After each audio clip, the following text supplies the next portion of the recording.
Steelers have 2 home games to tackle this weekend. First up, they have to scrum down against Guildford. 4 penalties in 18 seconds turned a mauling into a close contest last time out in Dundee, but Michael Davis converted in overtime to ensure a 4-point weekend. Aaron Fox will be hoping there are no knock-on effects of playing Aaron Brocklehurst as he tries to return from an injury tonight. The Flames have scored more than half their goals on the power play this season, so discipline, learning those lessons from that Stars fight back, are key.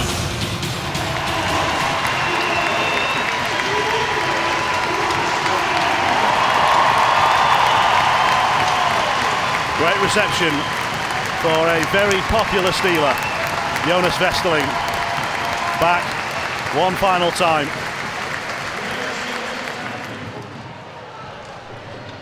No room down the left wing side for Dowd. Possession back with the Flames. Steelers trying to be physical, but Guildford play their way out of trouble and will break into the offensive zone. Forwards cross. Dunbar feeds it. Waters scores it. What did we say? You give these 3 an opportunity, and it's out of a nothing play from down low. They do a great job, Sheffield, on the forecheck, but here they come. Nice little crossing play. Mellon follows his man across, and Waters right there. Quick shot. Bethauer doesn't jump up quick enough on the crossing play. And Duba gets beat to the glove side. Glove down a little bit, maybe. Penalty over. David Phillips is out of the box, but Guildford are going to score here, are they? No, the light came on, but Duba must have made the save somehow. It's a great little backdoor pass. You can see him coming in. Foster all alone. Nobody picks him up. Leaving's not quite sure. No one helps him. No, it's the other way around. It goes skate and then the post. So yeah, it doesn't go across the line. Duba was beaten for sure if that goes inside the post. But he'll get the credit for the save. O'Connor wants to skate it out. Successfully manages it this time. Trying to feed it towards Armstrong, who was crashing in. O'Connor gets it back for another go. Fired in, big rebound, backhand shot, it's in! Everly sent it goalwards, and the Steelers have their equaliser. It all starts way back in Sheffield zone with Ben O'Connor moving up the ice. I was trying to get him to go, see if he can get going a little bit faster, but it all works out. O'Connor here looking for a shot that can be redirected or a rebound. You can see this again. We've seen it before off that outside pad. Eberle does a good job beating his man. It ends up going through Fullerton right there through the 5-hole. But John Armstrong, whether this was going to roll in or not, he makes sure on the open net and puts it in, as a good goal scorer does. They go to the net, they track the puck, they work themselves into a good area, and does exactly what he needs to do to put it into the net. No surprise that Guildford's top unit is out there. David Phillips gets it to Brocklehurst. The Steelers need to clear their line. It's a good backhanded out from Brocklehurst. Didn't go up the boards, went down the middle. That's where the space was. Great zone entry there by Guildford as well. It was a double drop swing through the neutral zone, which pushed Sheffield back. And then obviously you got the skill guys that can handle the puck to get through that line of 4. Same play again.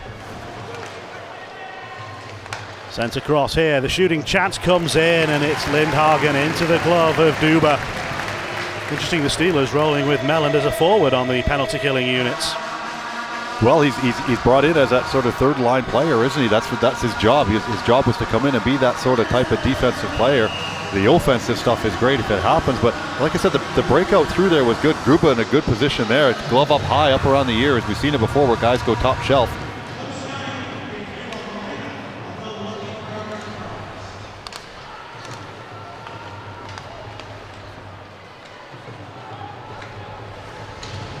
Dowd has got to it. Connolly has scored. Robert Dowd the credit on that goal for sure. If you don't want to say it, I will. That's a great forecheck from Robert Dowd. A nice little dump and puts a ton of pressure on the defenseman, on Abt. It does exactly that. He's not going there to try to kill Abt. He's going there to make body contact and get the puck. Conley, the goal scorer that he is, right to the house where he needs to be. Fullerton can't react, get his stick down and get down quick enough. It was a surprise when we saw the lines for tonight and saw that the units were broken up. Dowd and Connolly have already combined. Dowd searches for another one, but feeds it across the face of goal. Bethauer back down low. Dowd pulls away for the one-timer, decides against it, then snaps it towards goal. It's just off target. Steelers are putting pressure on here. Guildford are on the defensive. They're hanging on as another one flashes just wide. This is the Steelers' best shift of the game, no doubt about it. And they will keep it in the zone through Melland. And they'll continue to work this Flames defense. That's a great redirect from Dowd. And Connolly, of course, is in the middle of all the pushing and shoving. Connolly and Ackard back at it again. It starts with Ackard with a slosh on Valorant in front of the net. Connolly comes in and does what he needs to do, and then Robert Dowd comes in on Ackard. 9 minutes remaining here. Good pass from Davis, leaving, save made, rebound, blocked by Fullerton. Fullerton, a great two-pad slide, comes across on a fantastic play through the neutral zone by leaving. Davies, oh, penalty, as Connolly was taken out behind the plate. Duba goes for the extra skater. Davies is only just back to his skates. And the Steelers are going to get a power play here. And after a really good piece of penalty killing, they'll get a man advantage of their own. It's going to be the penalty out in front of the net. Not sure what happened in behind as you see. Leaving with a great shot there. Fullerton, fantastic reaction. Two-pad slide right there. The only option he has, and makes a great reactionary save. Valorand leaving. Valorand again. Snaps it in. And the save made. Valorand's looked lively in this third period. Definitely DeLuca trying to do his best a job as he can here to provide a screen. Fullerton just has a little look over his shoulder right there. You'll see it as it comes in. Again, glove in a perfect position like we said before. Duba, the same thing. You're going down with that glove's nice and high up around the ear. It doesn't give you that opportunity to go top shelf on you. Another face-off win from Saint-Pierre. What value he provides in that area of the game.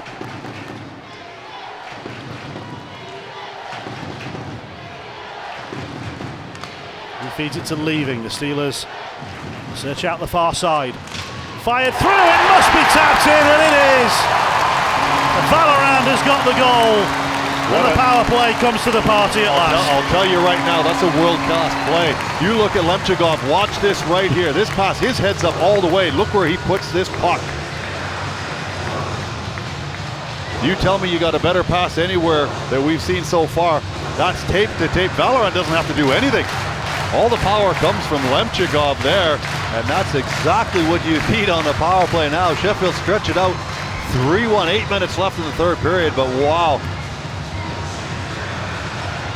Guildford will try and counter. Here comes Crooks. Drops it off, gets it back. Will take it around the net. Looking for a feed. Doesn't see one at the moment. Ackard calls for it at the blue line, but still Crooks holds. Ferguson hit the deck under the attentions of Bettauer. Bettauer's just going to play it out. Nearly got Eberle in. He's just going to smash it around the boards. 5-on-4 power play goal. Valorand assisted Lemchigov. 5-on-4 at 51-59. The Steelers driving towards the crease again. It's a real scramble. Crowd are desperate for a penalty. They're not going to get one here. And the Steelers move on. O'Connor! Oh, he climbed into that and didn't miss by much. Still the battle goes on, and it's time for a fight. Dowd is swinging against Ferguson.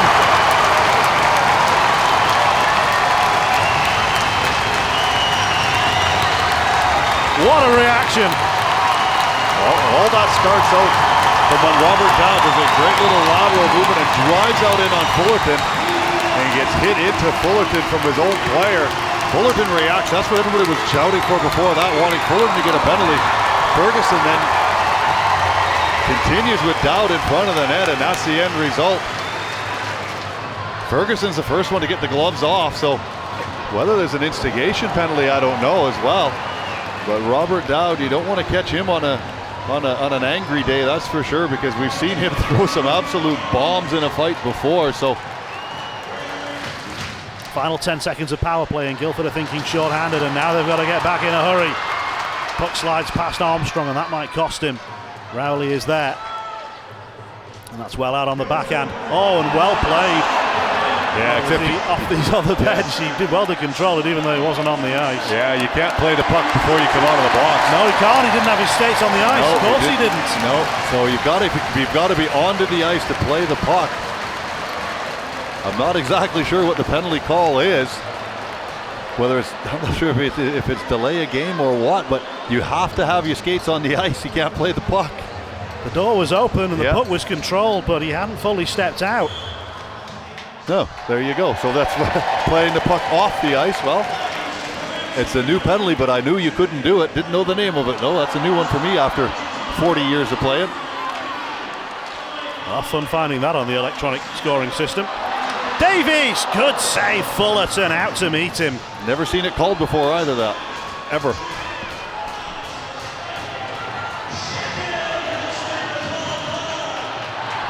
Davies takes the shot in. Duba makes the stop. The situation's getting a bit desperate for Guildford now, because by the time this penalty expires, they're only going to have just over a couple of minutes left in the game, and they need to score 2.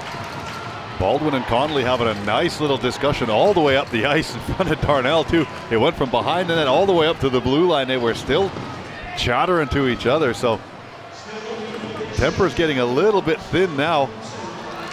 Valorant drives through. Bettauer couldn't take over. The Steelers have to come back into the neutral zone. Skating from Valorant. Oh, and then he was hit really, really late. It's going to be a late hit, and it's slap shot comes in, goal scored! On the power play and on the delay penalty, the Steelers have clinched the points. Yeah, but I'm going to see if Baldwin's still going to get a penalty here or not. Yeah, he is going to get a penalty as well, as Darnell is still going to call the penalty, but Valorant again, he gets railroaded behind the net on a no-look play, but gets up, goes back to the front of the net like a goal scorer does. Pass comes across and into the back of the net it goes, but again, going to see what just happens here, what the call is on the penalty, if it was going to be a 2 and a 10 for a late hit or what.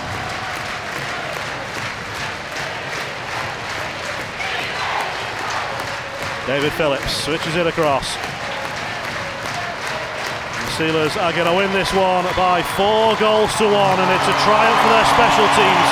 They kept the dangerous Guildford power play at bay, and they scored 2 power play goals of their own in the third period to put the game to bed. Yeah, after the opening, I won't say shock of Waters scoring a goal, because we always know that Reddick and Waters are going to do an awful lot of damage with Dunbar and Akron. Obviously very, very high prolific scores. They take the lead early on, but Sheffield battle back and through. They do a great job on the power play late here in the third period to stretch the game like they needed to. Goals 3 and 4 this season in League and Cup for Marco Valorant. Put the exclamation points on this Steelers victory, and it's earned him the Man of the Match award tonight, and the chance to do his first Sheffield Steelers Eddie. Lots of fans have stayed back to see this. Valorant has very quickly become very popular, and we wait to see what he has in store to finish off the first part of a home weekend doubleheader.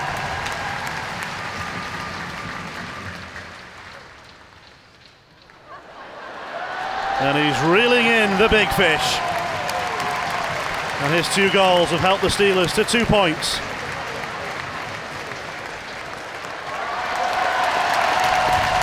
Trophy number 1. Hey. And now you've got to put him back. Aaron, congratulations. A great home performance and a great home win tonight. Yeah, it's good to get the 2 points. Big home game here tomorrow night, and boys will get some rest and be ready to go tomorrow, I hope.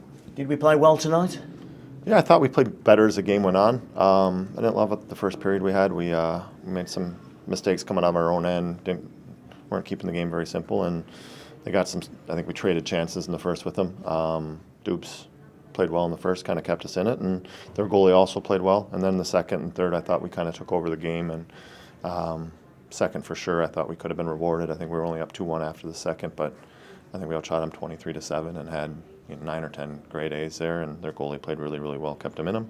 And then in the third, it was nice to see the power play pop a couple there after Dowdy's fight, kind of changed the momentum of that game a little bit. It was good to see, and big 2 points. More on Dowdy in a second, but the power play was creating chances even at the beginning, wasn't it? It just wasn't falling and wasn't created. Yeah, at times I thought it was good. We've talked about being a little bit more in the moment. You got to outwork the kill, and sometimes I think when you get in the power play, you take a half a step back, or the energy's not always there. You're looking to make that extra pass, and we just needed to get gritty and get pucks in the net. If you look at both those goals, they're throwing pucks in the net, getting to the hard areas, and good to be rewarded. Dowdy did get gritty. He changed the whole atmosphere in the building, didn't he? Yeah, Dowdy was really, really good tonight. That first goal, we post and played chip and chase there, and Dowdy beats first guy in the puck and hits Connolly out front and kind of got us going. And then obviously in the third, again, they were buzzing, and I think he got mauled 2 or 3 times in front of the nets there, and just kind of said enough's enough and gave him a good beating, and crowd loved it. Boys loved it on the bench and got us going a little bit. Absolutely. Talk to us about tomorrow night. Glasgow have had a great night in Cardiff tonight. We've had a great night here. It's all set it up. Yeah, it's good. We watch them. We'll get their game downloaded from tonight. Obviously, when they score 5 or 6 goals, I'd like to see what they did different tonight than they did last weekend. We had the game from last weekend that we pre-cut, but we'll check out some stuff that they did, and we'll be ready to go tomorrow. Coach, just take us through that. What seemed a very frustrating game on your bench? Yeah, it was certainly the last period. The game just got away from us a little bit there, but overall, kind of 2-1 hockey game, and it was a good game. It was a really good game, and I thought we were playing well. And then, like you say, the last period, just a couple of calls and discipline from our side just kind of kicked in, and then we're chasing the game, and I think we just got distracted. And then it unsettled us, and then we got away from our game, and like you say, a couple of late goals there from Sheffield. But it's a tough one. It's we're short-staffed, and to be sitting for large parts of the game in the penalty box when you've already got a short bench, guys are getting tired, and we play at a high tempo, high pace, and we try to push the pace. And when you have that short bench, you're putting more pressure on the guys. And like I said, sitting in the penalty box certainly doesn't help that with a short bench. And like I say, we looked a little bit tired in that third period there, but we know why that is. It's as simple as that. Is that a positive you can take, though, the performance you showed through the first, especially the first 40 minutes, being so short benched? Yeah, it's tough because you start the first period, and I thought the first period, early in the first period, we had 3 or 4 good looks.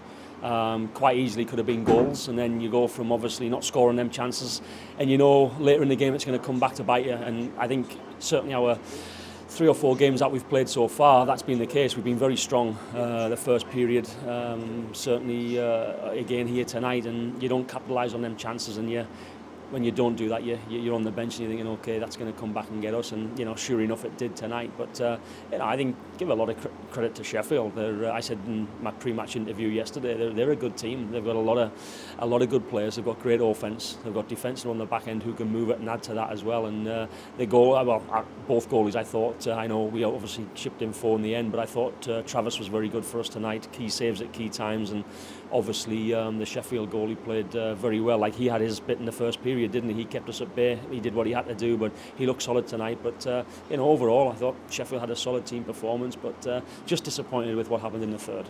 Just going forward now for the next few weeks especially, was it good for you to get the main core back from the last few years? Yeah, absolutely. We're in the building process still. It's only coming into our third year.